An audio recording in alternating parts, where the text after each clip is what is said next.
আচ্ছা, একটা জিনিস কথা বলার স্বার্থে একটু ধরে নেন। সেটা হলো যে ম্যানচেস্টার সিটি একটি বাংলাদেশি ক্লাব। তাহলে ম্যানচেস্টার সিটি আসলে এই মুহূর্তে কি করত, বা ম্যানচেস্টার সিটির যারা সমর্থক আছে তারা কি করত? একবার ভাবুন তো 2 সেকেন্ডের জন্য। 1 2। ওকে, আপনি তো কিছু একটা ভেবেছেন। আমার মতে ম্যানচেস্টার সিটি যদি বাংলাদেশি ক্লাব হতো তাহলে ওরা এখন কোনো ফকিরের কাছে যেত, না হলে কোনো পীরের কাছে যেত, না হলে কোনো দরবেশের কাছে যেত। যদি সনাতন ধর্মের হতো তাহলে কোনো গুরুদেবের কাছে যেত, কোনো ওঝার কাছে যেত। কেন যেত?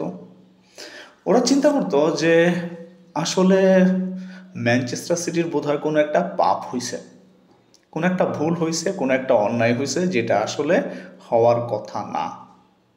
যেই দোষে যেই পাপে ম্যানচেস্টার সিটির ডাউনফল শুরু, এবং এখনো পর্যন্ত সেই ডাউনফলটা চলছেই। কেউ জানে না যে আসলে কবে এটা শেষ হবে। এর আগে আমি একটা ভিডিও বানিয়েছিলাম, সেখানে আমি আলোচনা করেছিলাম, কথা বলেছিলাম যে আসলে ম্যানচেস্টার সিটির পাপটা কোথায়, বা ম্যানচেস্টার সিটি কী হয়েছে। আসলে এটা কিন্তু আমি জানি না, এটা আমি একটা অ্যাজামশান করে বলেছি যে এটা হতে পারে। দেখুন, ম্যানচেস্টার সিটির পুরো জার্নিটাকে গত 4-5 বছরের স্ট্যাটিস্টিক্স দিয়েও যদি আপনি বিচার করেন তাহলে আপনি 2টা ভাগে ভাগ করেন। শুধু রদ্রির ব্যালন ডিওর জয়টা, তার আগে এবং তারপরে।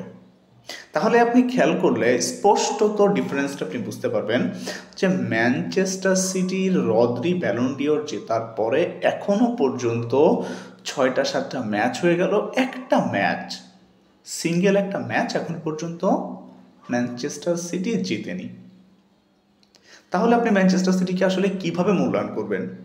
রাদার যেখানে গত বছর Manchester City world famous Real মাদ্রিদকে কেউ যদি একটা ক্লাবও ডোমিনেট করত, চ্যালেঞ্জ করতে পারত, বা ওই ফাইট দেওয়ার ক্ষমতা রাখতো, তাহলে সেটা ছিল ম্যানচেস্টার সিটি।